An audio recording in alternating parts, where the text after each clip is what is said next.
Alright, hello friends, how we doing? Hello, hello. We just tried to do another video, then I got interrupted, so twice.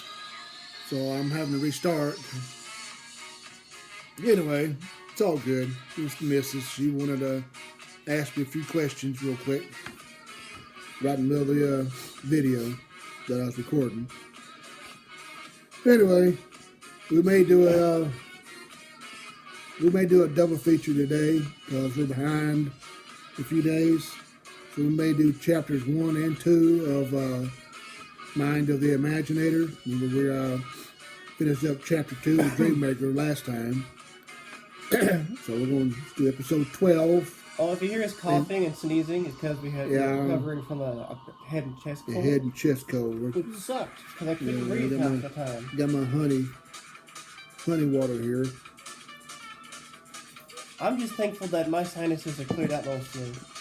I'm still working on mine. I'm still draining down the back of my throat. Oh, I'm younger and I have a better immune system. Coughing my head off. I got a good immune system too. Well, you're older. There's snow out there. I can bury you in it. That sounds like fun. Yeah. Anyway, as I mentioned before, we'd gone on a lot of camping trips with my grandma, my Uncle Pancho, and all them. And me and Greg became real close. We're like brothers, actually. And one day I wanted to, it's a nice day, you know, I wanted to hike this trail, the damn mountain trail. And I wanted him to go with me. But he got himself in the hot water with the parents, and they kind of grounded him. He made a boo-boo. Yeah, he wasn't allowed to go, so I was somewhat irritated that he couldn't go with me. So, you know, I went by myself. There's about a little opening trail, this little short trail. It goes up to the waterfall, then comes back around to the other side. It's a shorter trail. But at the waterfall, you walk across the rocks there, where the water's trickling off the rock, off the top and to the bottom to a little pool. There's another trail, and that trail is longer. The other one's about a half a mile. It's just a little walking, little pathway. And the damn mountain trail is about 2.5 miles long. A little round trip. And rough terrain. Probably wasn't a good idea for me. Probably wasn't a good idea for me to go by myself, but I wanted to do something. I didn't want to just stand around the campsite or go down by the swimming hole in front with the girls in bikinis. I wanted to go hiking. So I had a little canteen with me. And as I began to do the trail, I picked up a little stick. But I had to find one that was sturdy. Found me a sturdy stick, a little walking stick. And of course, about halfway through the trail, there's an overlook. You can see the lake and the camping areas, the camping sites. You can see everything. And then you finish. That's about the halfway point. Then you come back to the waterfall. It's looking like I said, makes a little loop. But anyway, I started off irritated, but as I got into the woods and started hiking it, kind of felt at ease, and my aggravation just kind of turned to calm because I was at home in the woods in nature. He is a monkey after all. Yeah, I was. I'm not now. I'm trying to climb now to kill myself. You killed a tree. Yeah, well, I killed the tree. Huh? Why is that giant tree bending? Because of the boulder on it. Love that. Like I said, there's snow outside. I can put it down your pants and you fill your pants up with snow. And then tie it to a chair and let it melt. What becomes yellow? That sounds like fun, actually. Tie him to the chair and put snow down his pants. That sounds exciting. Anyway. Well, good way to get frostbite. Yeah. Places you don't want frostbite. Here's the point. It's the damn mountain trail. On a sunny day, I hiked the trail. The woods were thick, and they surrounded me. I came to a sign that pointed the way. There was yet another trail, a longer trail. The trail started at a small waterfall. I bend down as the water crashes into a pool. I pick up a sturdy, strong walking stick. With my canteen slung on my shoulder, I begin. The leaves and twigs cracked and crumbled beneath me. I came to be engulfed by the silent forest. It was just me that day on the trail, as I soon find myself back at the waterfall.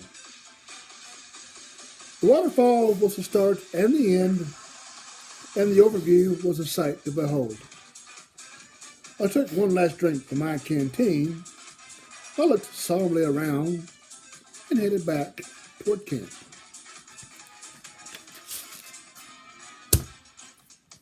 And that was the damn mountain trail. I originally entitled it Hiking the Damn Mountain Trail, but I took the hiking part off of it and just put the damn mountain trail. Because it makes it really cool. It makes it more interesting. Especially if you go on a big mountain, you can see all the stuff from below. I remember, what was that mountain that had like the port next to it? Pinnacle. Pinnacle. It's Pinnacle Mountain. That's out of Little Rock. You can see all the stuff like Pinnacle Mountain. He had a little trail that you can walk up. You had two ways to climb Pinnacle. You can climb. They had a little trail that you can follow up to the summit. It looks out over the landscape. You can see for miles when you go on top of it.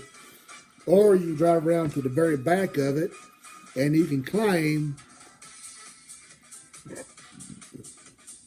the mountain as it should be, without trails, which is interesting.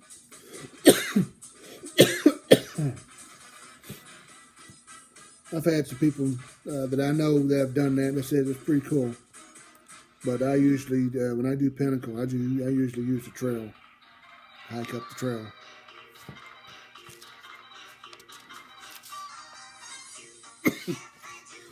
This next poem is sort of gross.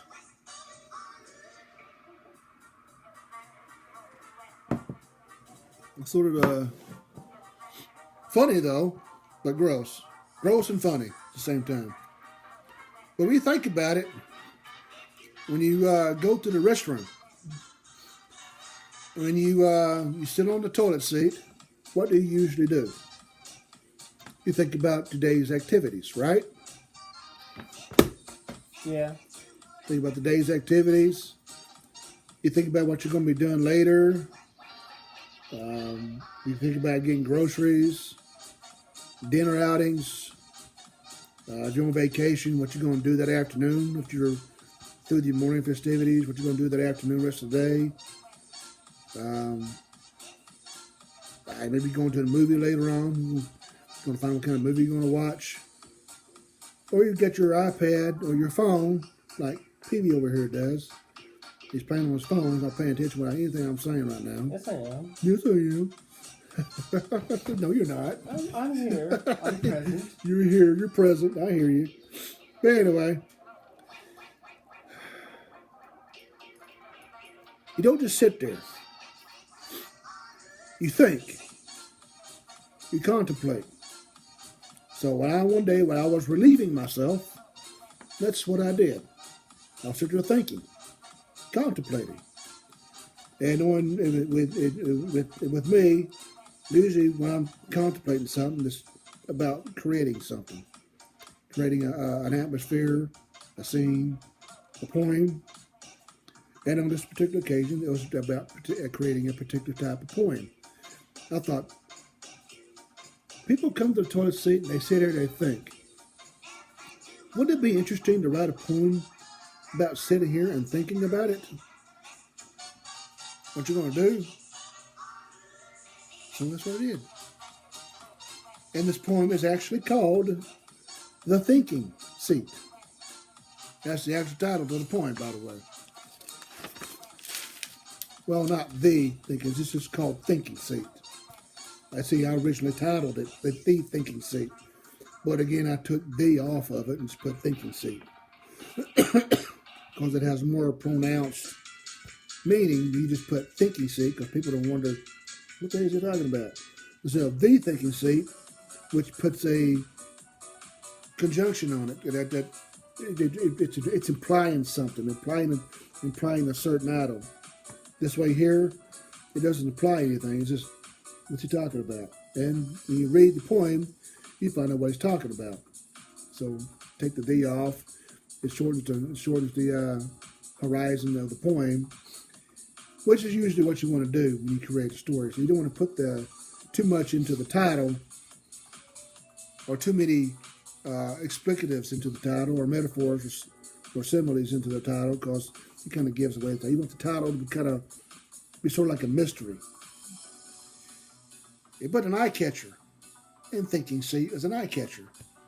Thinking seat. What the heck is thinking? What's this? Let's read this right. Let's read it. Let's read it. What's going on here. And that's what's going on here. So, thinking seat. I go into a small room. I think about total doom. I close the lonely door. Boy, what a complete bore. I'm going so lame. Oh, can't stand the pain. I pull down my drawers and begin to smell the gore. I have a seat. I need to think.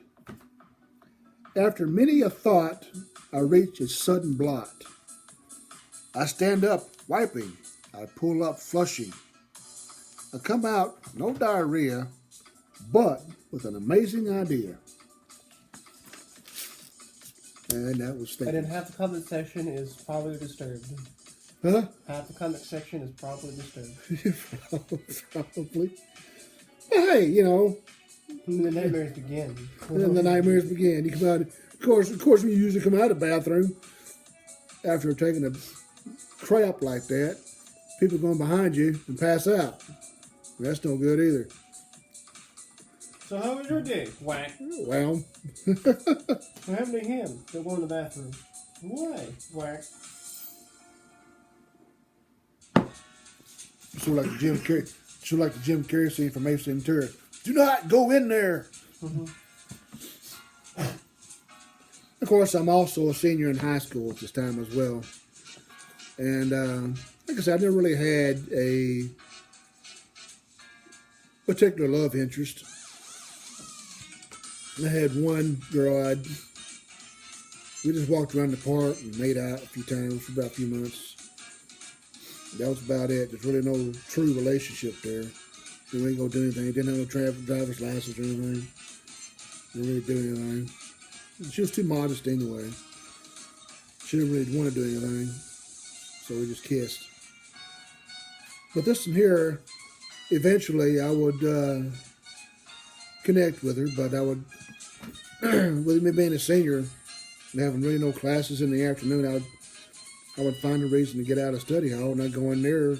She was being an intern for one of the teachers.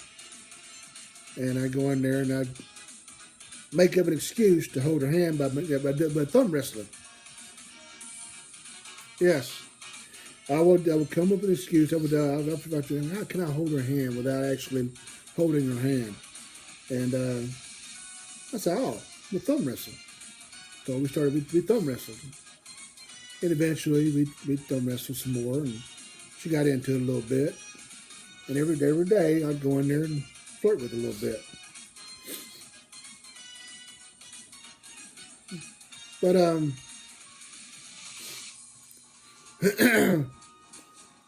poems go back and forth. Your life goes back and forth. Like a roller coaster ride. You're up on top, which I was kind of up on top a little bit. I had an interest. I had an interest in this girl here. The last poem, I had a funny moment. But sometimes you would get back depressed again because you really didn't have a whole lot of friends, didn't have a whole lot of association. So you were still sad. You're still upset, you know. So With that being said, this next poem, that's how that originated. The constant back and forth in life. You have your ups, and you can have your downs. Then you have your ups, and you have your downs. You're happy, then you're sad. You're angry, and then you're happy. And that's how this poem comes to play. It's just trying to find happy moments during sad moments. And that's where this poem originated. The poem itself is called Sad, Then Happy. Simple. Only a two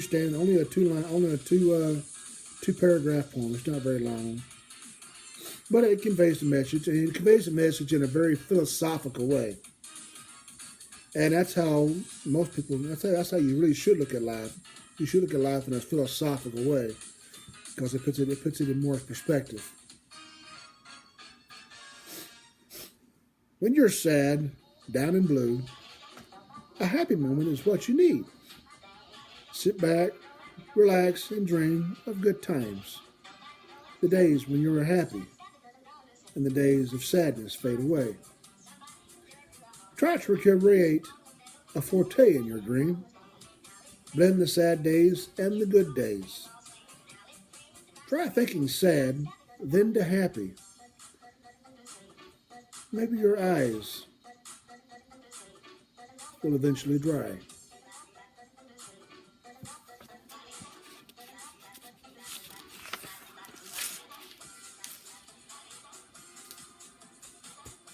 Because, if you stay down too long,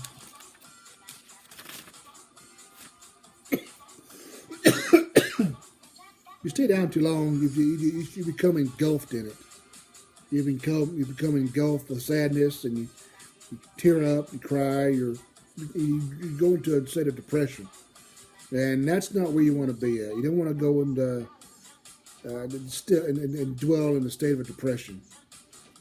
So you close your eyes, listen to some music, like we're doing here.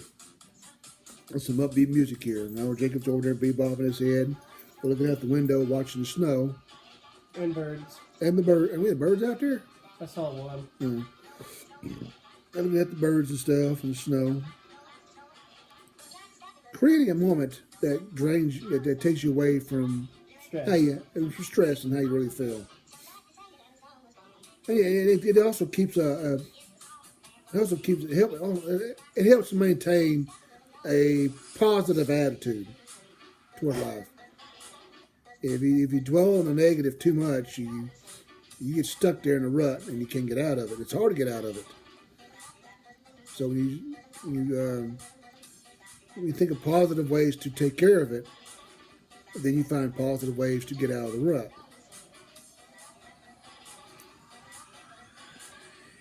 This next poem is about just keeping your friends' spirits alive. Some friends pass away, some still with you. The spirits reside in your heart, and they will continue to help you fight your inner demons. But keeping this thought in mind, you can create your own army of good against evil and never feel alone. In other words, a circle of friends, you get a circle of friendship, that is your army. That's your warrior group. And they help you face life's trouble. And so, even though some may pass away, some may move away, you have all this technology now that you can maintain your friendship and maintain that circle and keep them close to your heart. And they help you through bad moments, bad times. And that's how this poem originated. It's a simple poem. It's called Friends of Long. Again, a catchy title. It's got to catch your eye. And it's 4 stanzas long.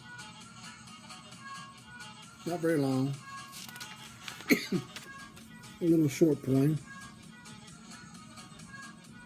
But here's Friends of Long.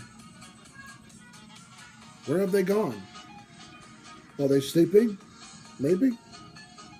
Are they waiting for judgment? Friends, past and present, waiting to meet at the end, waiting to start a new beginning. Fighting together as a team, they are a host of warriors as evil retreats in their wake. The friends of so long, the friends of here and now, and at the top of the mountain,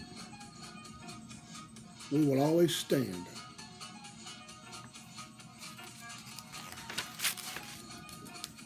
Short, simple, and to the point. All right.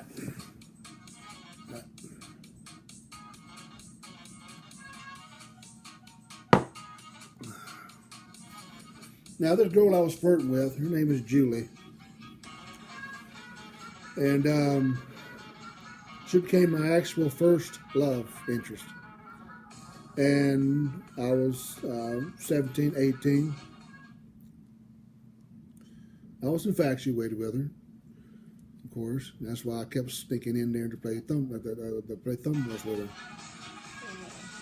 She also became my first sexual experience, because at the moment in time I was still a virgin. So we're going to get a little naughty here, because she, I thought we were both learning at the same time on sexual intrigue. I come to find out later she was more experienced than she let on. We done just about everything. I'm going to tell you straight up. Anal, oral, vaginal. I think they used foreplay. She, like I said, I got the impression we were both learning. But in the short run, I was the one learning on all the sexual favors, all the lust and the whatever came with it. So she taught me because she already knew. Then asked kind of why her grandparents were so, well, grandma especially. Grandpa didn't really care, and that's when I first met her. It was her grandpa. My grandma was in the hospital, and I was able to took her to my graduation. I took her to my prom. Prom night became my first oral experience. Of course, I used my dad's truck to go over there sometimes, and one time we got between my dad's truck and the bushes, and I had my first intercourse experience. They had a shed out there. That was when I first had my first anal experience. And she opened up a lot of venues for me, and it was interesting, and it was new to me. And the thing is, even though it didn't turn out how I'd wanted it to turn out with her, the one thing I do appreciate her for is that she taught me about love, lust, sex, trust, and relationships. She taught me a lot, even though she had lied to me in the long run about her prowess of the world of sex. And she once told me one time she when kid in school had to perform a sexual act on him because she was doing stuff with her boyfriend that her grandparents would get mad about. They wanted to keep her quiet. He told her to do this, and I won't say nothing. She had bisexual relations. Like I said, she was very experienced, and I didn't know. I was a virgin. I had no idea. I was young, dumb, and dumb. So I took what I got. And I'd gone to the military after graduation, and she sent me a Dear John letter when I was in the military, which was kind of shitty. But it is what it is. She had moved back to her dad's house in Mena at the time I was over there, and I wanted to get back to her ways. She had some friends over there that she wanted to wanted to hook back up with. She didn't want to wait. And when I got back from the military, back from basic and AIT training, she called and made contact with me and wanted to get back together. And she talked me into moving out there to Mina with her, and which was to be the first time I'd ever been away from my family. So I went out there.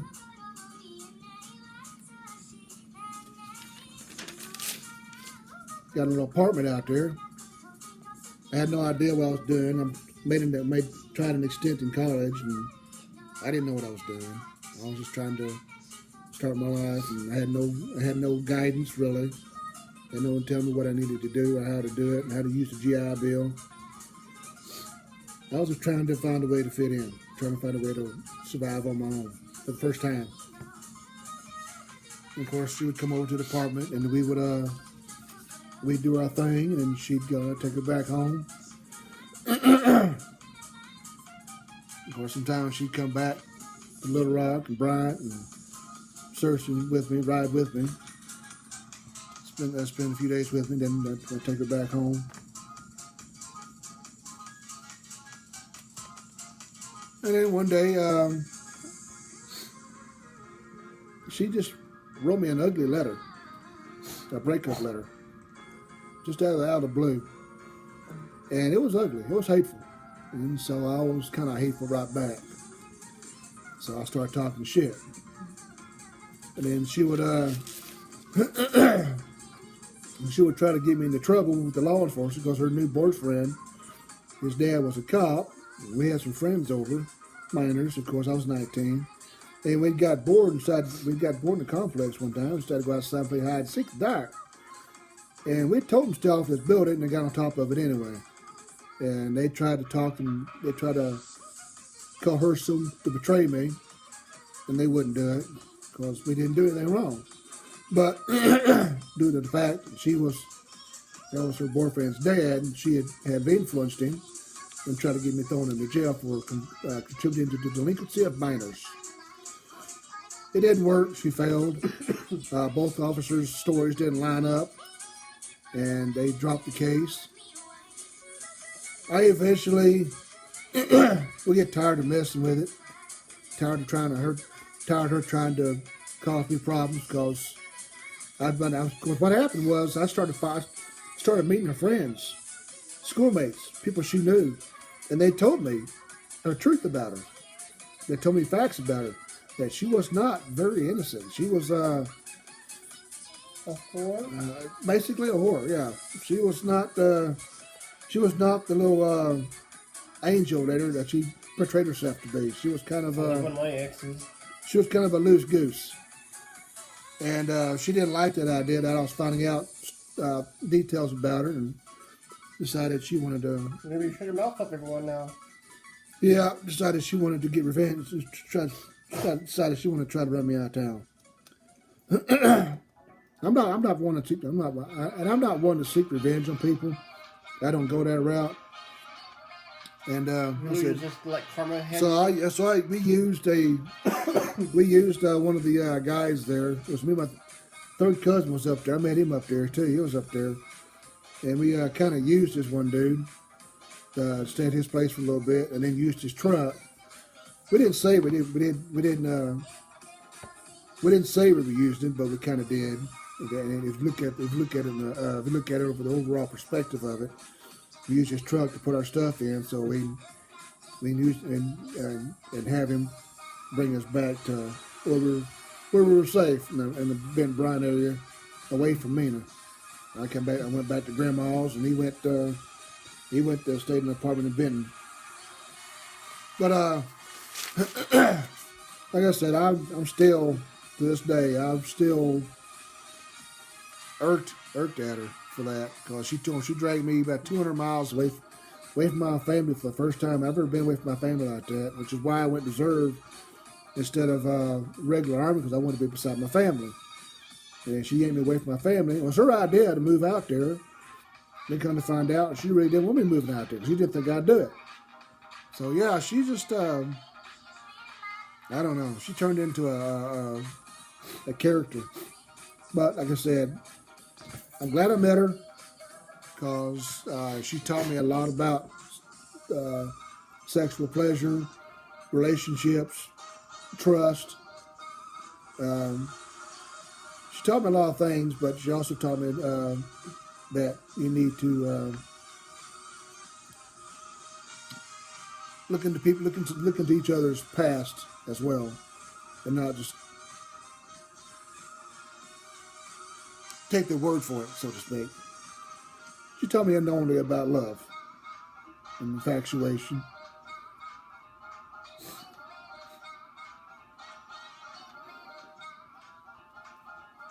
If it wasn't for her, I wouldn't have learned as much as I did. I mean, we did everything. And I thank you for that. But that's the only thing I care about. That's the only thing the only thing I got out of her. I mean, she was my first love, and it was ugly on the breakup. But I did write some poems about her. And these next, I think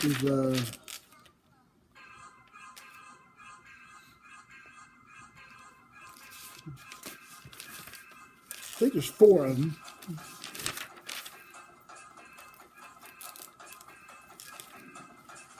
Yeah, I think there's about 4 poems, 3 or 4 poems I wrote about her during our tenure together. And I think I wrote one more later on, so I ended up writing 5 poems about her. But I'm gonna read these 4 in succession because we're out of time. That I read the other one on the next segment, on the next chapter, or next episode. But the other poems I wrote about her, one is called Crushed. That's just one word, crushed, and this is the poem Crushed. There's a girl, there's a boy. All together they have joy. Days, weeks, months, years. Then all of a sudden, great tears. A girl and a boy in love. They can't seem to get above. All they can do is dream. Then wait by the stream. They meet never. They're ambushed. The boy is hurt, totally crushed. While sitting in his room, thinking away around doom, there's a boy and there's a girl. They're like simple toys to twirl. What can they do so much in love? They wait till night and call a dove. They will love, they will cherish. They want to feel before they perish. Days, nights continuing. Weeks, months, remembering. Their minds continue to play till the solemn end of each day. The girl keeps waiting to be free. The boy's heart sinks into the sea. Making love at night alone, hiding to show their love forlorn. What can they possibly do? Sitting under stars with the dew. For the moment, they are not free. Crushed maybe, they'll forever be. That's the first one. The second one is called The Jewel, because I called her my jewel. I called her my jewel. This is the poem I wrote off of her. She's more like a. She wasn't a jewel. She was something else. But she was fool's gold.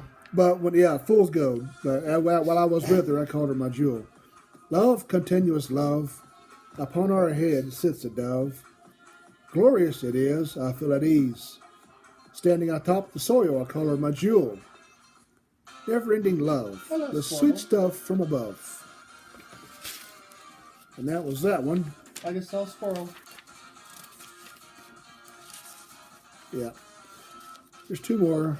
Abide, abiding. I had to search for this title because I couldn't find a good title for it. So I went to the dictionary to find the title for this one. And abide, abiding fit the poem to a T. So I came up with the title Abide, abiding. And this is how this poem unfolds. Shattered, destroyed, killed, no joy. Words to describe me, words I don't want to be. Wait, I will say, I'll awake someday. I'm all alone now, but I will win somehow. For you I will fight. I will not turn to flight. Believe me when I say I will not throw it away. So jump up and loudly shout, 'cause we'll knock 'em all out. I do promise you, we will always be two. And last but not least is Love Power. This is, I think, the shortest of the group, the four that I wrote. But it don't need to be long because it gets the point across pretty quick. A great love theme to continue. We will sing to do it for you. I'll always be there, don't give up. We will still drink from the same cup. It has not gone down. It has not gone down or gone sour. So don't frown. This is Love Power. And that was my tenure with Miss Julie. Of course, that wouldn't be my last encounter with her. But we're out of time now, so we'll pick up there on the next episode. Chapter 2 of Mind of the Imaginator. Until then, take care. We'll see you soon.